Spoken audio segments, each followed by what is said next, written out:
Hi there, and welcome to this show, Live Your Life by the Numbers. Today, we're going to be talking about the karmic numbers. And the karmic numbers in numerology are 13, 14, 16, and 19. So let's get right into it, and I'll share my screen, and up will come the karmic numbers. So now we've all heard the expression, right? All of us that something's bad karma or something's good karma. Well, there really in numerology, there's no such thing as a bad number. All numbers have a positive side and negative attributes.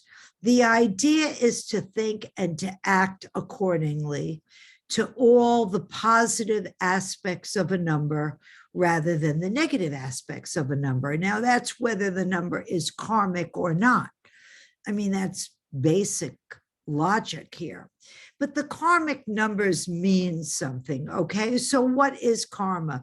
Karma simply refers to the law of cause and effect. You've heard people say what goes around, comes back to bite you, or good karma, things that you do for others come back in another special way. I believe in it tremendously. And what you put out there will come back to you for good and for bad. So basically, another way of saying this is what you sow, so shall you reap, and that we're held responsible for our own actions in life. This is something that most people refuse to accept, that one way or another in the study of numerology, especially on the spiritual side, whether you like it or you don't, you have picked the perfect parents, you've picked the perfect birthday, and these are all learning tools to get you where you're supposed to be going in this life. So whatever really happens when it comes to karmic numbers is as a result of some kind of failure to honor an obligation that you had in a former life and that you must concentrate on now in this life, okay? So karma in numerology, whether it's the 13th, the 14th, the 16th, or the 17th, has a past life element, okay? You are paying back. Now they say payback's a bleep, okay? It doesn't have to be. Okay, you don't have to remember what you were supposed to do in a past life. You're not supposed to remember the incident, but you will find that with these four numbers, the 13th, the 14th, the 16, and the 17th, they will show up in your life. A clever numerologist will find that number, even if it's hidden somewhere in your birth name or your month, day, and year of birth. Sometimes, as I mentioned, it refers to a debt or an obligation that you owe from a past life. And it's important for you to remember that these karmic numbers are not evil. They do not represent malefic numbers because there are no malefic numbers in numerology. The karmic numbers simply broadcast to you that you, in order to attain balance in your life, that you must focus more on a certain area or areas of your life to make up for a failure of an obligation having to do in a former life. So as we say, it's payback time. Now, where do these karmic numbers show up? The karmic numbers show up first in that life path number. Now, what is the life path number? That life path number, as I've already described to you in earlier shows, is your highway to success. It is that road you've got to travel down 1 through 9, 11, 22, or even 33 or 44 for you to be successful. So it's important. The highway of success is equivalent to the path of life. That birthday number of yours, now that specific birthday number is going to have a magnificent influence on you between the years, especially of 27 to 54. So your birthday may be the 13th of any one of the months. It could be the 14th. It could be the 15th. It could be the 19th. Your expression, as I mentioned to you before, your expression is the total, the sum total of the vibrations of your name you were born with, the middle name if you had one, and your last name. We add each name up separately, then we add the numbers together, and that is your expression. That is how you must grow to express yourself in this life in order to be successful. It could also show up in your soul urge. Now, what is your soul urge? Your soul urge is almost like, I would like to say, your rising in astrology. It is really who you are in your soul. Often it's your soul urge that people will see first. And it's your soul urge is what the inner you really comes prepared to do and is eager to accomplish in this life. And that is by counting the vowels in your name. Sometimes these karmic numbers are hidden. Okay. And that's where we're going to find them. We have to kind of dig them out. For example, let's look at the number K. The number K is not a karmic number, but the number M is the 13th number of the alphabet. It carries a 13/4 vibration. The number N is the 14th number of the alphabet. That carries a 14/5 vibration.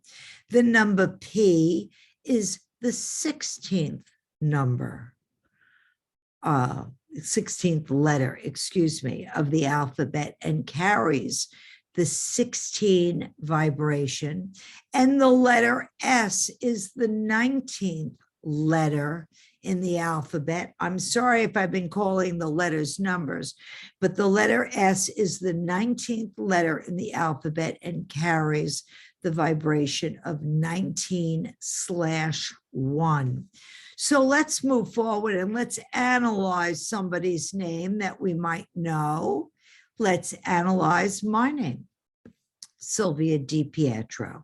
So let's look at those numbers 1 through 9 up at the top of the screen and the letter vibrations that vibrate to the numbers 1 through 9. As you will see, under each letter of my name, under the S, the letter S, I have a 1, under the Y, a 7, under the L, a 3, under the V, a 4, under the I in Sylvia, a 9, under the A in Sylvia, a 1, under the D in my last name, DiPietro, a 4, under the I, the number 9, under the P, the number 7, the letter I, a number 9, the letter E, the number 5, the letter T, the number 2, the letter R, the number 9, and the letter O, the number 6. It is the reduced number of each letter in the alphabet that I have there. So let's add my first name. If we add my first name, it's 1 plus 7 plus 3 plus 4 plus 9 plus 1 equals 25. Now let's add the vibrations in DiPietro.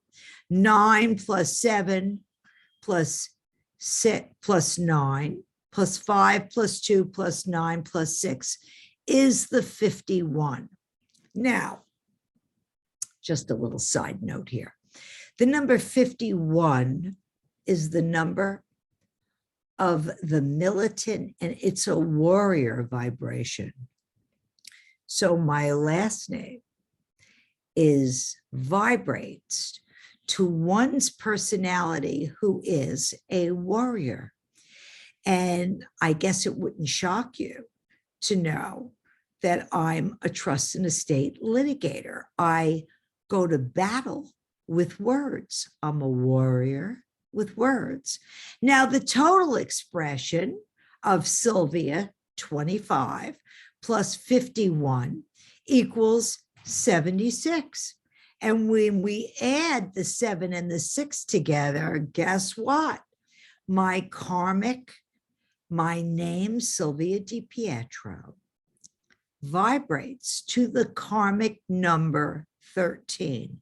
So let's go into these karmic numbers and see what do they mean. As an overview, anywhere in the name or the month, well, there is no 13 month, but in the month, day, and year of birth.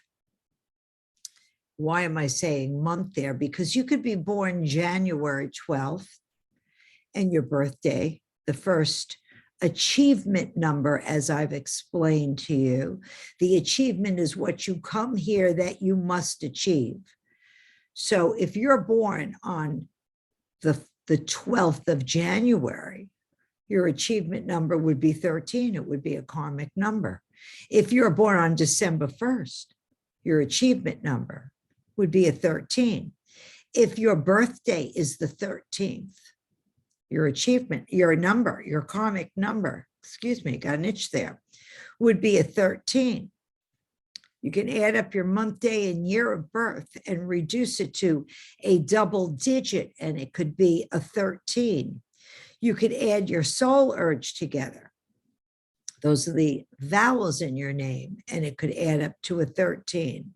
So anywhere in your name of birth or your date of birth means that you did not apply yourself to the tasks at hand in a past life. Maybe you concentrated on easier tasks and you really did less than what was required of you in the area of accomplishment. So maybe in this life, you're a workaholic like I am, and that you enjoy your work the way I do. I enjoy being engaged in trusts and estates and being a trust and estate litigator and an elder law litigator. I enjoy writing books about numerology, and you'll find 4 of them up on Amazon. So take a look at them and let me know whether you like them, review them, send me an email or a note down at the bottom when you subscribe. In some way with this number 13, you allowed other people to carry the load, to carry the burden, and you did not assume your responsibilities. Therefore, you're required to do it in this life, okay? Your personality also may be tougher and could be stubborn and more rigid. And, you know, I admit to the fact that in my personal life, I'm a pushover and a pussycat, but in my work, I have a more exterior, a strong exterior, and I can be stubborn at times. One of the things you want to be careful for is that you don't box yourself in and bog yourself down and get so stuck in a rut of working that you can't get out of it. I mean, you know, too much rigidity and, you know, you can't move. Okay. So you want to be careful about that.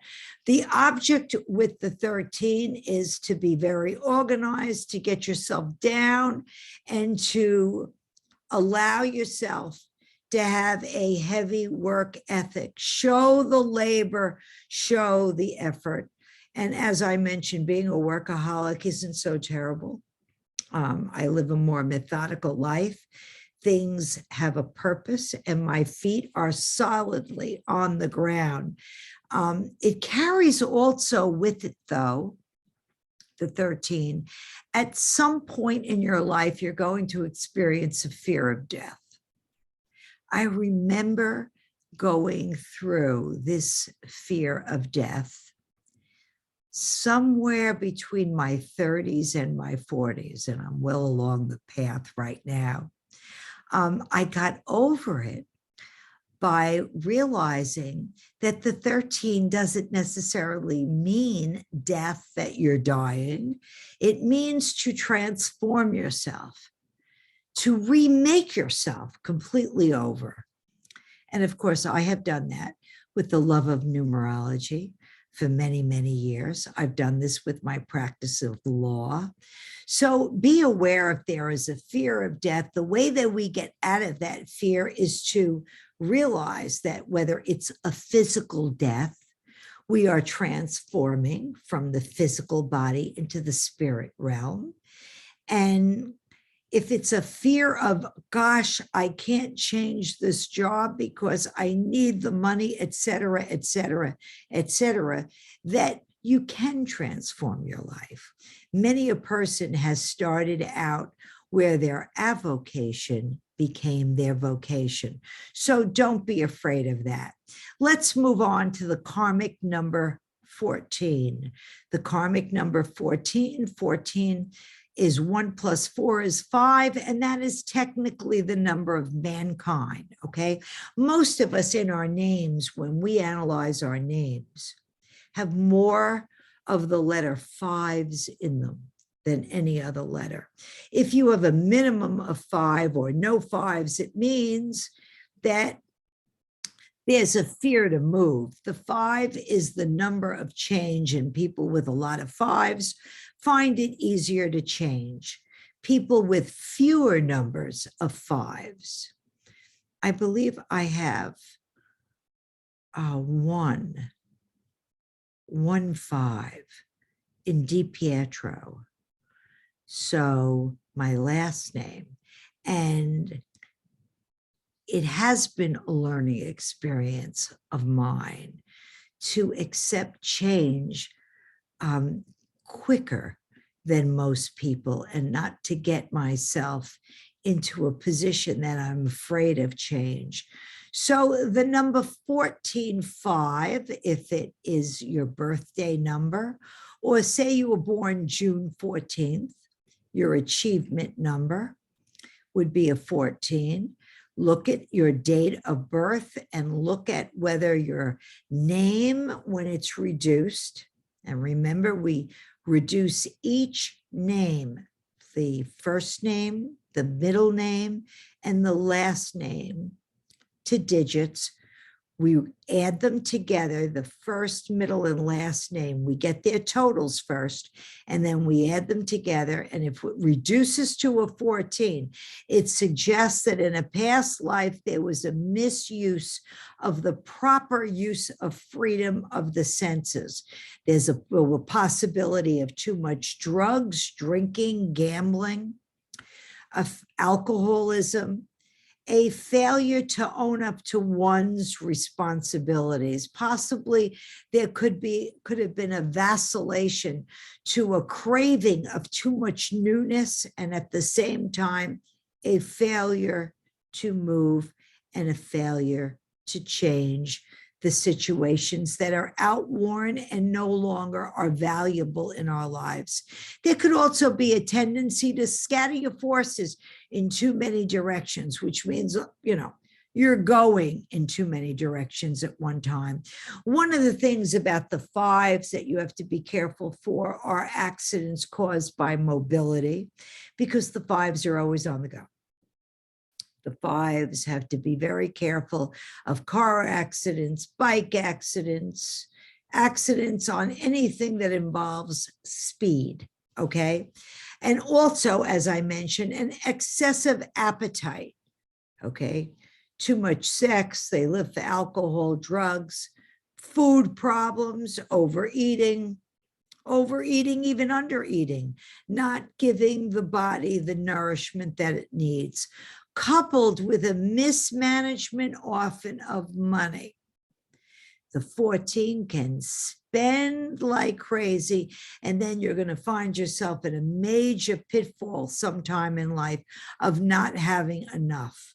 One of the things the 5 has to learn is to educate itself about its past mistakes and catch itself before it makes the mistake again.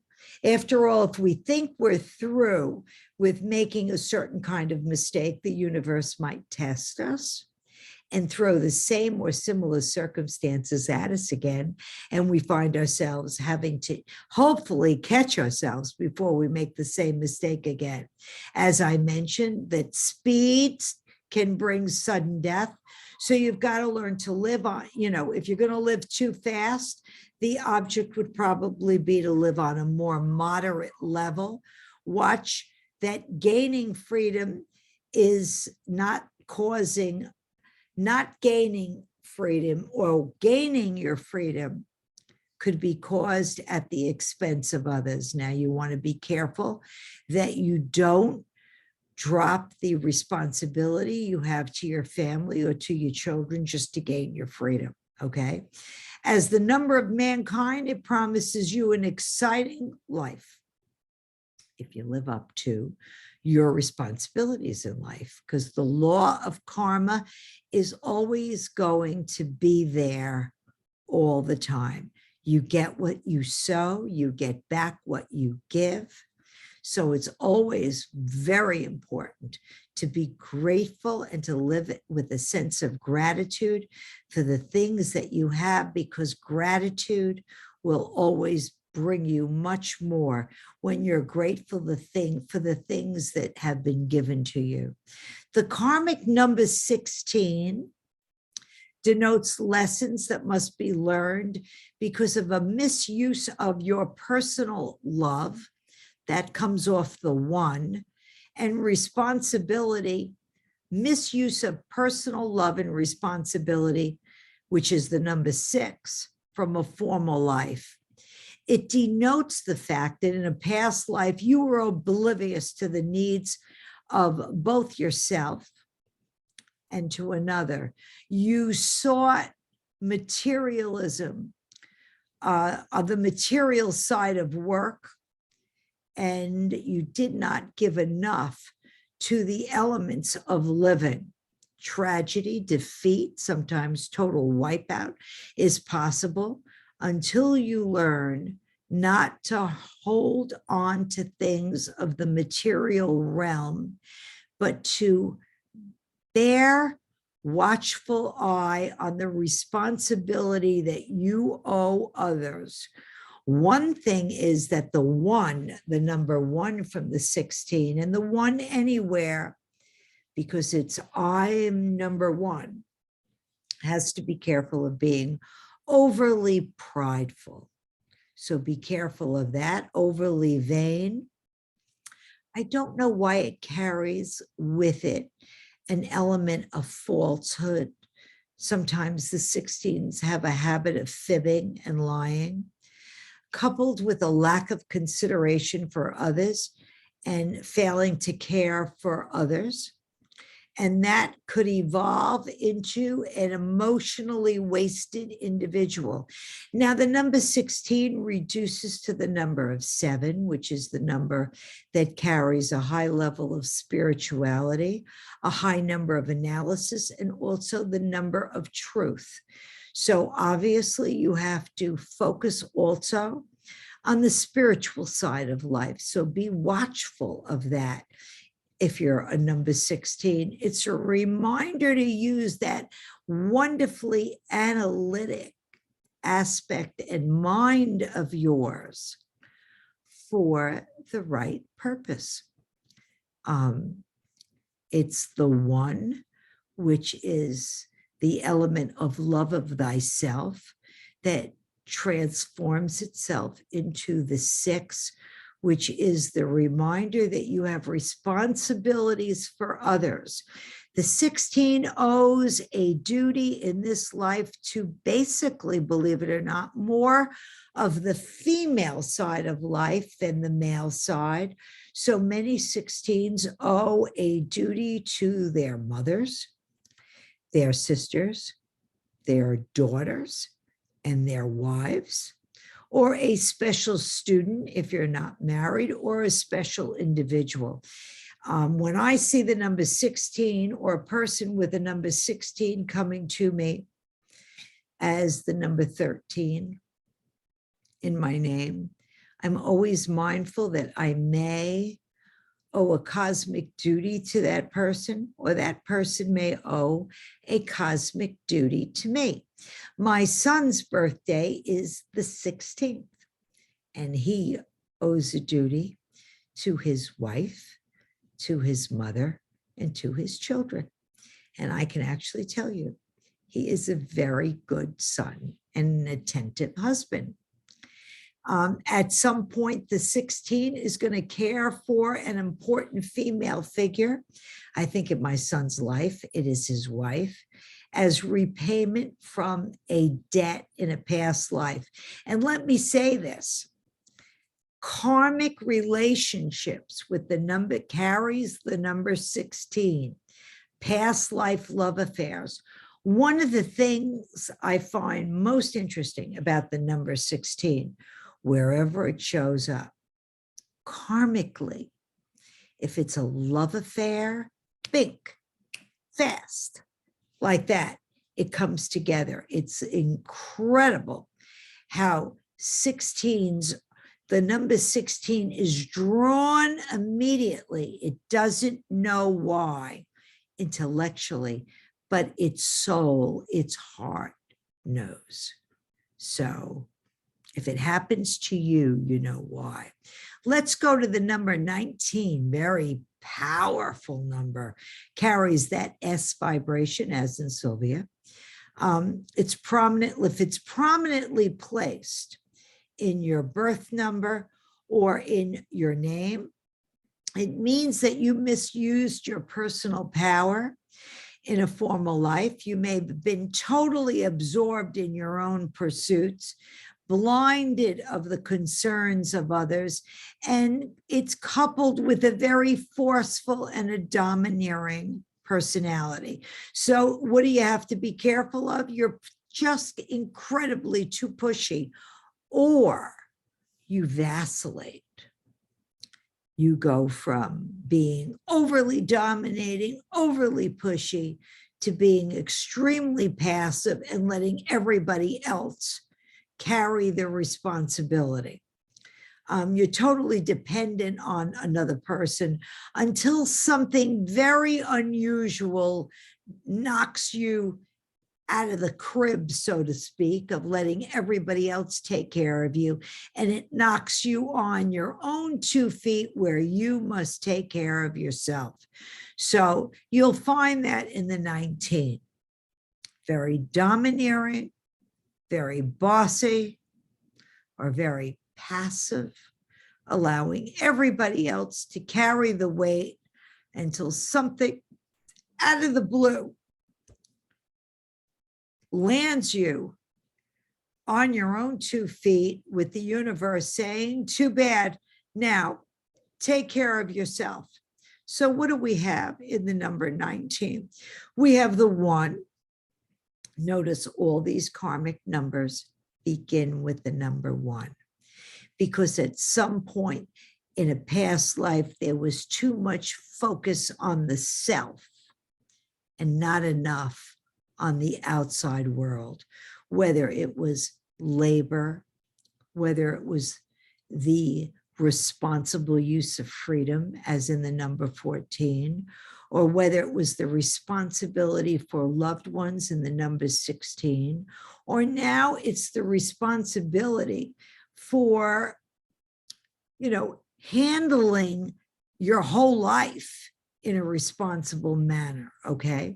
So the number 19, the 1 coming first, is an obsessive characteristic of being obsessed with yourself, coupled with a tremendous amount of ambition and force, and not being responsible enough for the number 9, which is the number of humanity. There was not a concern for others. It was a me number. So now you need to pay back in this life. It indicates that you took something also in a former life.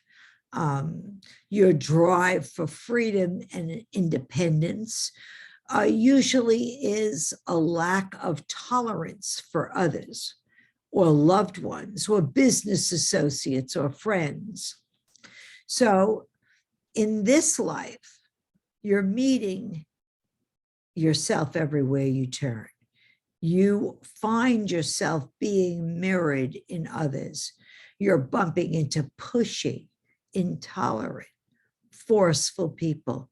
And now you have to learn how to handle them in order to correct this over-dominating area of your personality from a past life.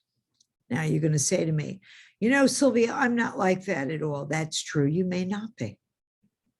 But you have to learn the lesson of what you looked like and how you behaved in a former life, because payback now is in this life. And once you get used to being tolerant of others and tolerant with your speech and patient with people and expressing the fact that you don't want to tolerate a certain behavior anymore, but doing it in a very diplomatic fashion and turning your back on people that are like this, you will find your life much, much easier to live. So here we are. That's it for today. That's it for the karmic numbers. I want to thank you all for watching me. This is Sylvia DiPietro with Live Your Life by the Numbers. If you like and you want to subscribe to this channel, I'm going to have plenty of shows on to teach you all about numerology, and you're going to be computing your own numbers, your children's numbers, your lovers' numbers. We're going to be talking about where you live. We're going to be talking about your soul urge, what you must accomplish, what the year has to accomplish for you, what personal year you're in. Remember that I have 4 books up: Live Your Life by the Numbers, Volume 1, Live Your Life by the Numbers, Volume 2, Your Guide to Numerology, my very special book, which is Raise Your Kids by the Numbers, Your Child's Guide to Numerology. That's one of the best books I had fun writing, because children live in another state than we adults do. They vibrate differently. They're not so formed yet. And it's a guide to parents on how they can teach their children the right way to live according to their numbers. And also my last book is Magic Numbers, Your Guide to Numerology and the Power of the Double-Digit Number. So it's been wonderful having you today as my guest. I look forward to seeing you in the future. Please like, subscribe to my channel. Let me know what you're interested in. I'll be talking about lucky numbers too. And that's it for now. Thanks for joining us today. Bye now.